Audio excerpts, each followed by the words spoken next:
Hey, welcome back to my channel, and today we will be talking about ultra high yield topic, and that is the topic of tumor suppressor genes. To understand the tumor suppressor genes, first we need to know what tumor suppressor genes follow the two-hit hypothesis. So what is that? Tumor suppressor gene, both the alleles of the tumor suppressor gene must be lost for the expression of the disease. That is two-hit hypothesis, and that is very high yield to understand tumor suppressor genes. Okay, now I'll try to cover maximum tumor suppressor genes. Let's first start with neurofibromatosis 1. Okay, and NF1. So let's talk about NF1. So in the chromosome we can see this letter F that looks like 7. This is F, this is 7. Okay, so neurofibromatosis type 1 is in chromosome 17. Okay, whereas NF2, it is in chromosome 22. Okay, this is a simple way to remember this. NF1 in chromosome 17, NF2 in chromosome 22. It's not that high yield, but it's better to understand. Okay, now the normal function of NF1 that encodes the protein neurofibromin is it inhibits the RAS. Okay, it inhibits the RAS pathway that will inhibit the RAF and then MAPK and then MAPK pathway. Okay, now when there is loss of NF1, it causes the uncontrolled cell proliferation. There will be highly activation of uncontrolled activation of RAS pathway. Okay, that is very high yield to remember. Now here I have created a table that's nice and easy to remember. Okay, so talking about NF1, they will have hyperpigmented macules. Okay, and these are known as caveolate spots. Okay, this should be distinguished with the skin lesions of tuberous sclerosis, which we will talk shortly. Okay, and those are the hyperpigmented macules. Okay, here the macules are hyperpigmented. Okay, and there will be list nodules that is known as iris hematomas. And one thing we need to understand is that this won't cause any loss of vision in the person. Okay, but the one that is causing the loss of vision is because of the optic gliomas. Okay, these are very high yield in cases of NF1. Okay, and there can also be presence of axillary and inguinal freckles. Okay, and the other one is like there will be in the term it's neurofibromas, so it is very easy to remember. They do have neurofibromas. Okay, and the very important thing is they are associated with pheochromocytoma. Okay, so like the child can be present with hypertension, patient can have sweating, and their BP is high. They do have numerous, like at least 6 hyperpigmented skin spots, like those are the caveolate spots, and the person also has tumor in his eyes that can be optic glioma. Okay, if that is the clinical scenario, then we need to think about neurofibromatosis type 1. Okay, so this is all about NF1. So it is in chromosome 17. It is associated with RAS signaling. There is hyperpigmented macules. Those are caveolate spots. And it can be associated with list nodules, axillary and inguinal freckles, optic gliomas, and pheochromocytomas. Okay, and the protein is neurofibromin. Okay, now these are NF1. I hope NF1 is clear. Now let's move to NF2. NF2 is also very easy and very easy to understand. Okay, so first one is it's like in chromosome 22, the one we talked. Okay, and it is associated with protein known as myelin. Okay, and like it attacks everything that is in 2 figures. Okay, like it has like bilateral vestibular schwannomas. Okay, that is acoustic neuromas. Okay, so how do they present? Like they do present with progressive hearing loss, tinnitus, vertigo. They can be facial weakness. There can also be difficulties with balance. Okay, that is bilateral vestibular schwannomas. And in MRI they can be like we can see meningiomas, or we can also see spinal ependymomas. Okay, so always remember they are associated with meningiomas, ependymomas, and even it affect like 2 eyes, right? So this is juvenile cataract. It is also associated with cataract. So the main important thing is in NF2 we need to think about bilateral vestibular schwannomas, okay, meningiomas, ependymomas and cataract, okay. That is in NF2. These are all tumor suppressor genes, okay. Now let's move to TSC1 and TSC2. These are tuberous sclerosis, okay. So like TSC1, that code for hamartin protein, whereas TSC2, that code for tuberin protein, okay. And the normal function is to inhibit the mTOR, okay. And if there is like mutation, then the inhibition of mTOR can't happen, so there will be persistent mTOR activation and there will be excessive cell growth, okay. Here there is excessive RAS signaling, here there is excessive mTOR signaling, okay. Now the differentiation of this TSC with neurofibromatosis is the pigmented lesions, okay. Here the pigmented lesions are hypopigmented, okay. These are the ash leaf spots, okay. And there will also occur another skin lesions, and that is the Sjogren's patches, okay. They are like orange peel patches, okay, mainly located in the lumbosacral regions, okay. These are the Sjogren patches, okay. And the distinguishing things in the tuberous sclerosis is there are two tumors. These are the renal angiomyolipomas and cardiac rhabdomyoma, okay. If there is cardiac rhabdomyoma, they can be presented with congestive heart failure, okay. And in renal angiomyolipomas, they can be presented with flank pain or hematuria, okay. These two are very important, okay. These are the renal angiomyolipoma and cardiac rhabdomyomas, okay.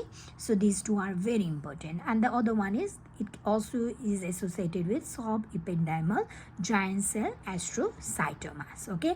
And how they will present, the main important thing is like they keep on presenting with seizures, okay. These are extremely high yield, okay. They present with seizures and they will have this hypopigmented skin lesions, even they do have facial angiofibromas, okay. These are similar to acne, but these are the small red nodules, okay, around this nose and the nasolabial areas. So these are the facial angiofibromas, okay. And the patient can have this cardiac rhabdomyomas. This is the tuberous sclerosis. Always think if there is seizures and if there is hypopigmented skin lesion, always think it's a tuberous sclerosis, okay. That is very, very high yield, okay. And they are also associated with what? They are also associated with these subungual fibromas, okay. And they in the late, it's not that high yield, but it's better to know that in the late presentation they can also be associated with LAMP. LAMP is known as lymphangioliomatosis, and that is presented with progressive dyspnea and recurrent pneumothorax, okay. That is mostly seen in women, okay.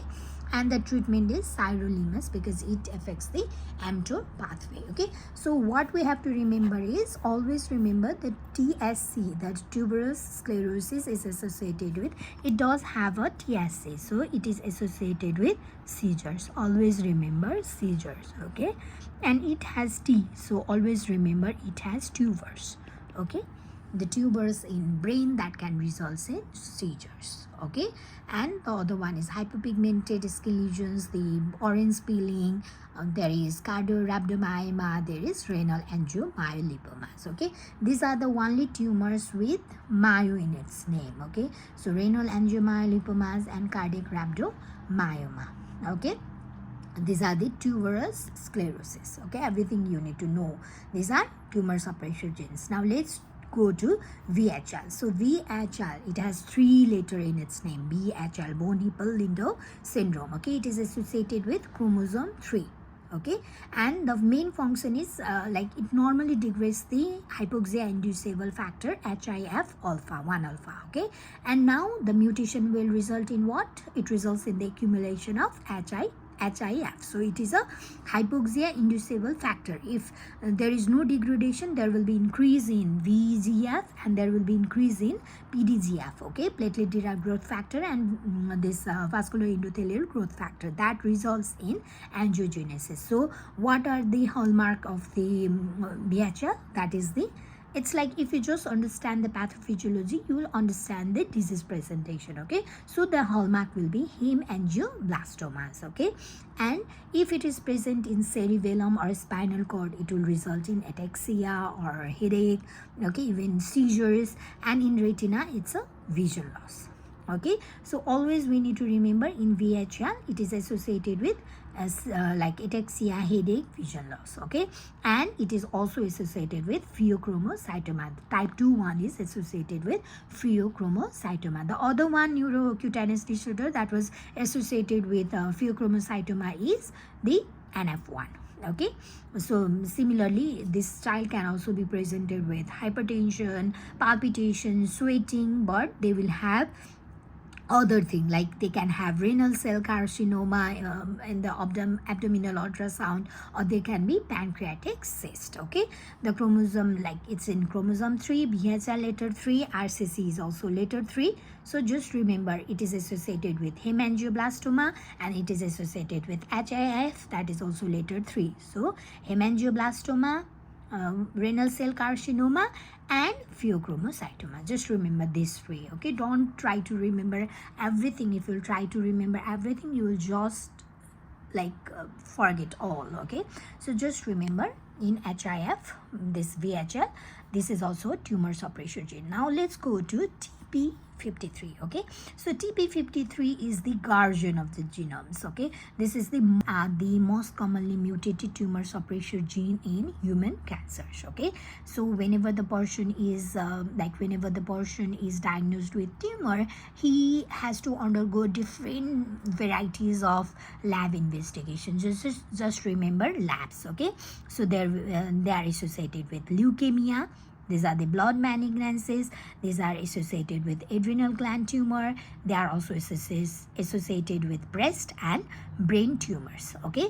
And leukemias and lung cancer also, okay. And in S, this is sarcomas, okay. In L, it is also associated with lung carcinomas, okay. So TP53, they are associated with these labs, okay. Always remember breast, brain, lung, leukemia, and adrenal gland, as well as sarcomas, okay. These are TP53, okay. Now the other one is, oh yeah, I have not talked about this, okay. Suppose the person has like breast cancer and the father has some kind of osteosarcoma and brother has brain tumor, we need to think about TP53. Okay, TP53 mutation. So TP53 is also a tumor suppressor gene. Now let's talk about RB. Okay, it's a retinoblastoma. Okay, it is associated with chromosome 13. What does normally retinoblastoma do? It actually like controls the G1 to S checkpoint, okay, by inhibiting the elongation factor 2, okay, E2F, okay. But when there is mutation in RB, what happens is that there will be no inhibition of E2F, okay. So there will be E2F is always active, so there will be uncontrolled proliferation, okay. It's very easy. Retinoblastoma is easy to remember because it is only associated with retinoblastoma and osteosarcoma, okay. Like the child will have white pupillary reflex, that is known as leukocoria, and the child has vision changes, and we can see bilateral retinal tumors, okay. And the person also has this bone tumor, then that is RB mutation, retinoblastoma mutations, okay. Now there are various tumor suppressor genes that are high yield, and that can be like it is associated with APC, that is associated with colorectal cancer, okay. They can be also associated with BRCA1, BRCA2, okay. BRCA1, BRCA2 are associated with it's in name, right? It is associated with breast, it is also associated with ovary, it is also associated with prostate, okay, and it is also associated with pancreatic cancer. Okay, the other one is like DCC. In the name it is itself like deleted in colorectal cancer, so it is associated with colorectal cancer. Okay, similarly there is like CDK and 2A. Okay, these are associated with lung cancer, again pancreatic cancer, again there is like melanoma too. Okay, these are very high yield. Okay, and there is, yes, of course there is mean. Okay, mean, it is also associated with pheochromocytoma, and there is another P10. Okay, P10 is very high yield, so it is associated with like P2 P10. Okay, think like lots of child, so think about endometrial cancers, and think about since it is associated with lots of child, so we need to think about breastfeeding and endometrial cancers, and then think about prostate. Okay, P stands for prostate, just remember in that way. Then the other one is WT1. So WT1, it is associated with Wilms tumor.